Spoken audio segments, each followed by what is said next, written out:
Bonjour mesdames et messieurs, je peux vous présenter le projet nouveau, un Peugeot 205 GTI.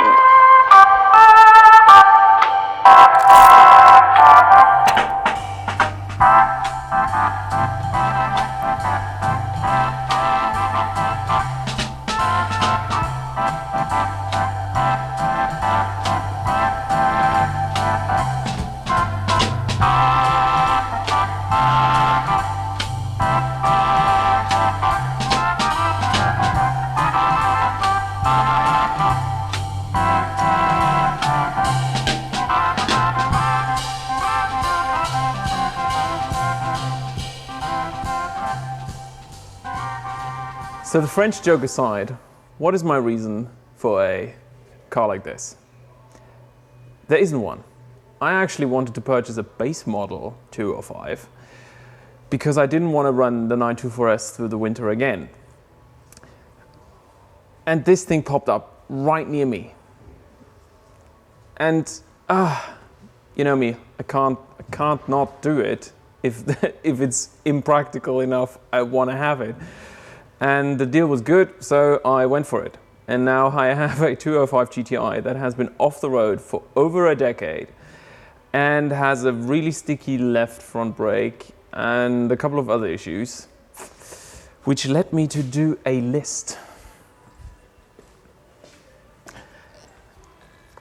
And this is the list.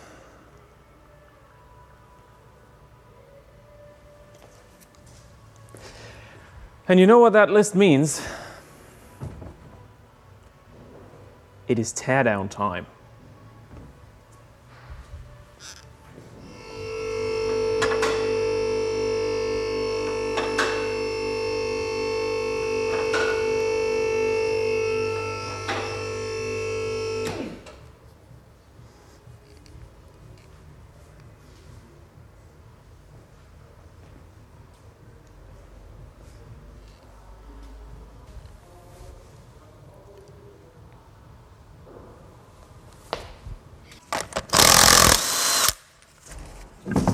Ugh. Ah! Ugh.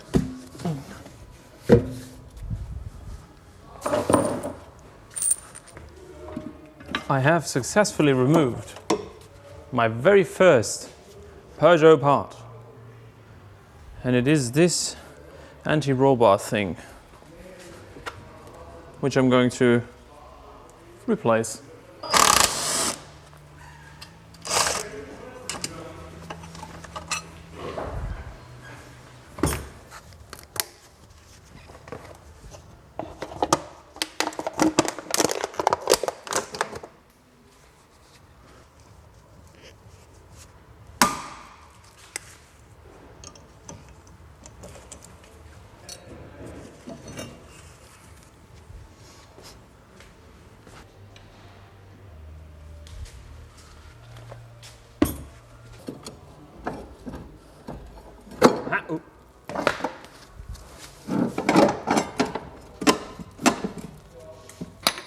It's just stuck. Ha. Got it. Didn't drop it. Almost, but didn't.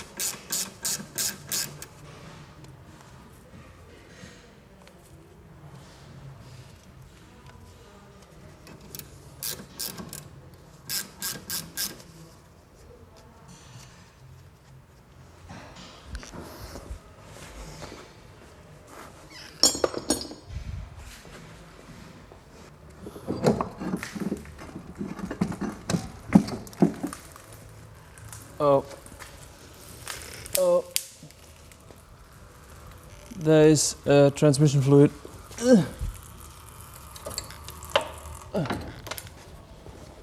Note to self, don't pull axle shafts before draining transmission.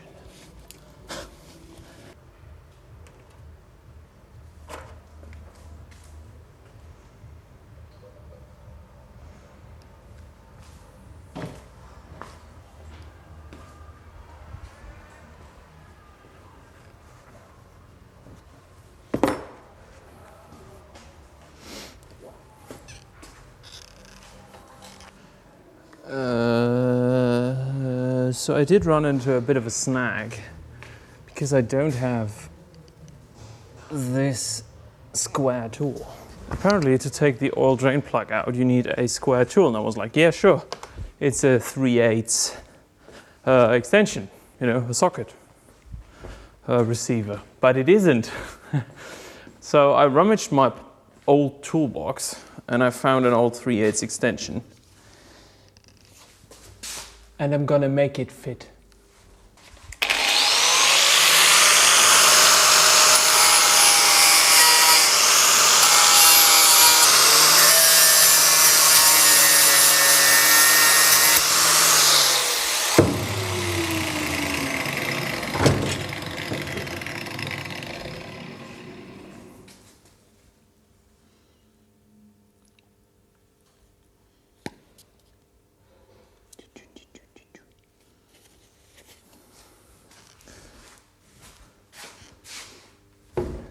I think we can drain the oil now.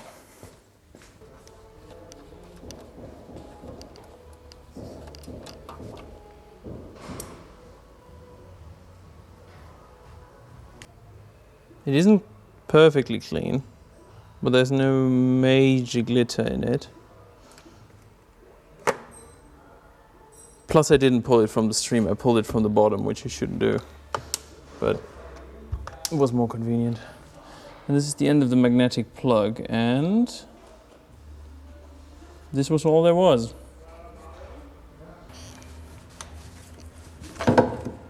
Oh, that was easy.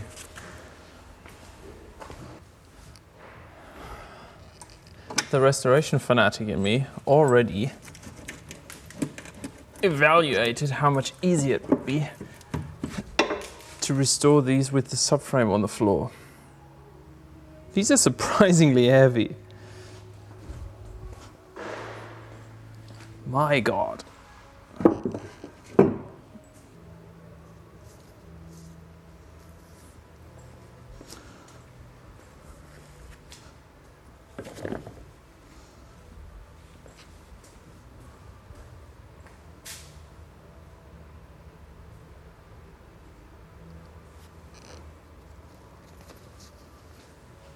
I am pretty sure that's the front axle as far as I want to take it. So, I guess it's rear axle time now.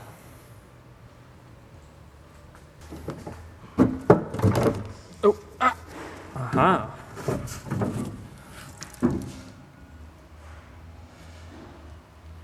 Yeah, this doesn't look too good. I think the trick is putting this in and then, yeah, just breaking it. And then, ta-da! I don't know how much of my rant you actually heard, but I think I know why all of the nuts in the front on the header open up. This car was never road registered after being MOT'd. So these nuts really didn't get any temperature.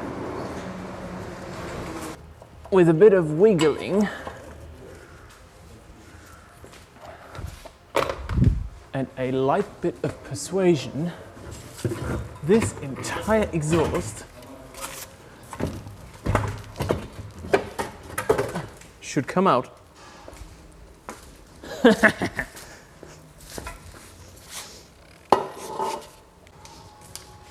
It's always terrible when people think they know better. Look!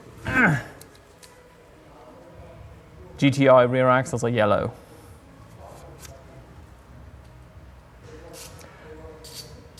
and we're going to take it out. So far, no major hiccups.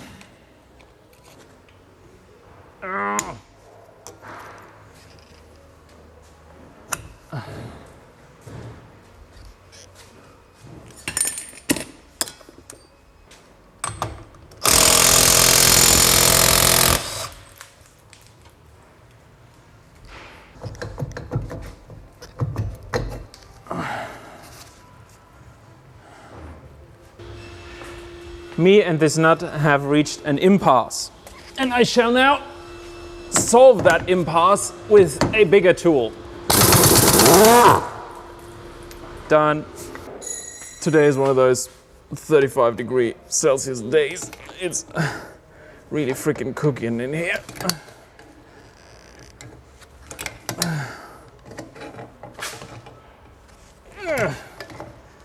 I'd much rather, you know,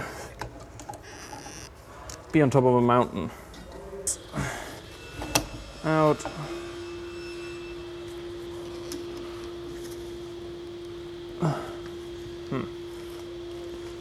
So, I don't even know what this does.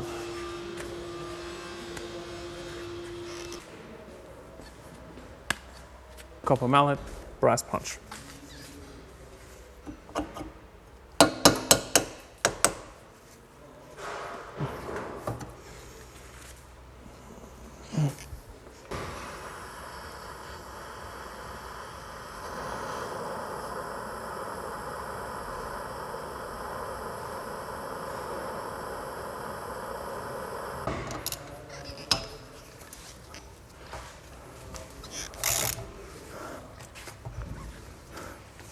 Ugh. Brake dust. Ugh. So I learned a 205 rear axle can be removed with this, these, those, and that. And then it should stay there. We'll figure out if the internet is correct.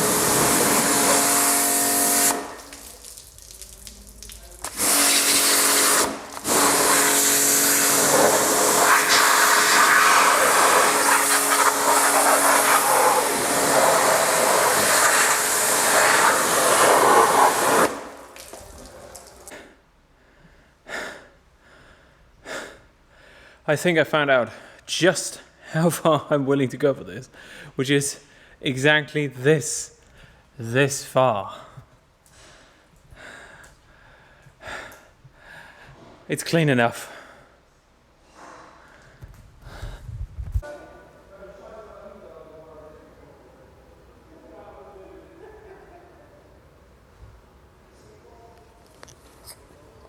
Good morning.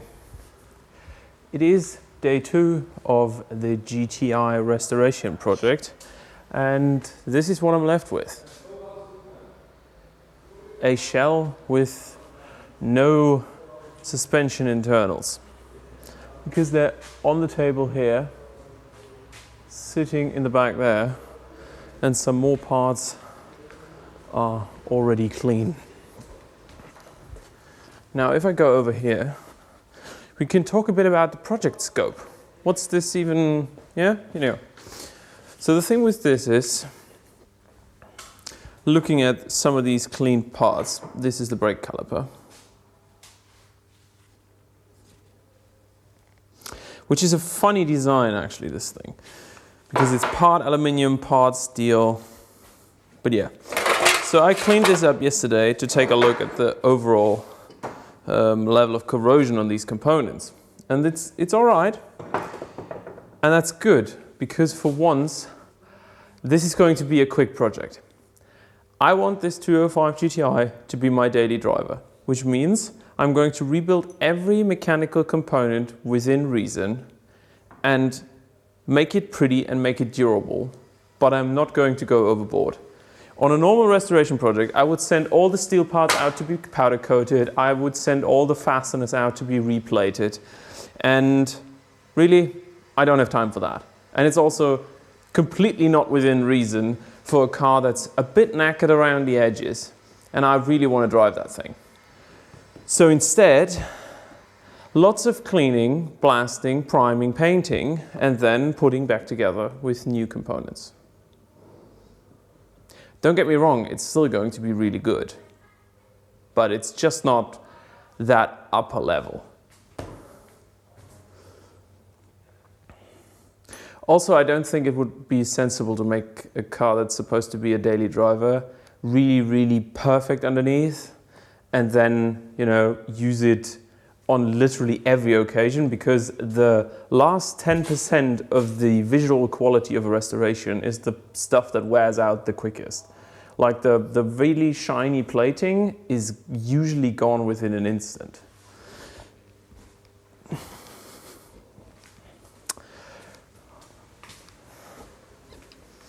So the agenda for today is figuring out what needs cleaning, what needs replacing, and then also addressing, hopefully, this.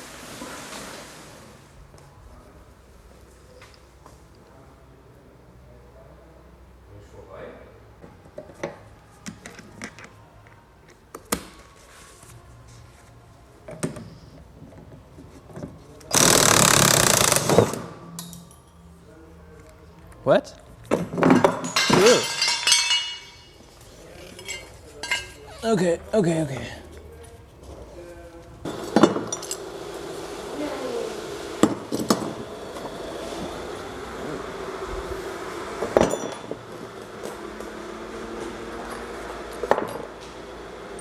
From the bottom, spring seat, bearing, top hat, rubber, isolator thingy, cover. But as you can see, there's play in that. So I was happily working in the back here for, I don't know, an hour and a half now. And I thought I should explain my process for all of these components for all those that are new here. This is an old brake backing plate. And to be honest, it's not that corroded. It's perfectly functional. I could just put it back in with a new wheel cylinder. Now, I'm not the kind of guy who does that. This is a brake caliper, and I would presume it's functional. It is ugly, though. So what I'm doing is, because someone put a lot of underseal on this vehicle, is burn the underseal off, then scrape it off, and then put it in the parts washer again, and then put it in the blasting cabinet.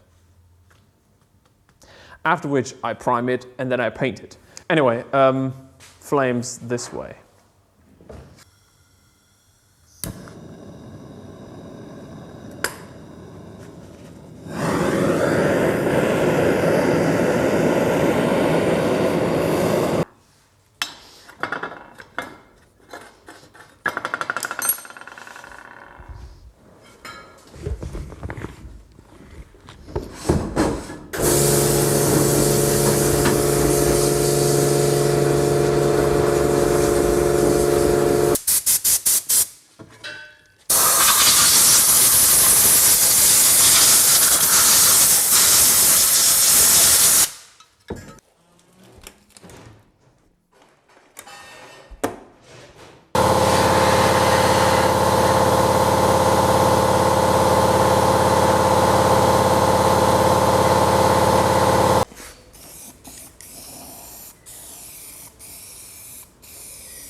I might need a new wheel bearing. But I'm very proud of this nut.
Here we are. It's been 2 days, 2 working days, and I have disassembled yet another car. When I really wanted to buy something that runs and drives just fine. The current scope is, as it sits, I'm 2 days in. I have metalwork ahead of me and I have parts ordering ahead of me. And so far, I'm loving the thought of ordering parts because you can get so much for so little money. And on top of that, I don't know where this is going. I have no idea how long it's going to take me. I have no idea how complicated it's going to be. I have never driven a Peugeot. I have never worked on a Peugeot prior to this week. I have no idea. So you're in it to discover it with me.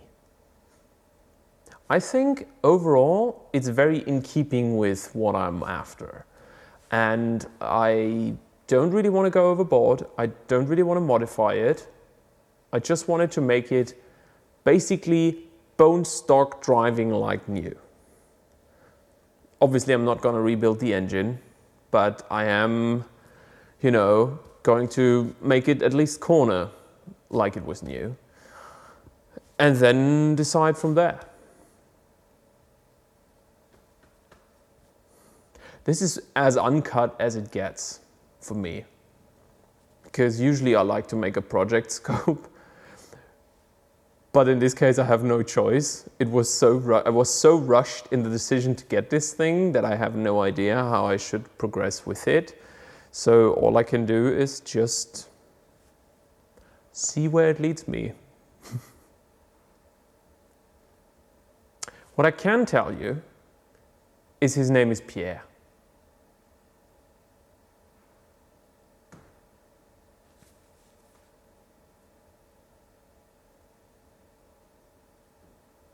That was the ending. This is the end now. Bye.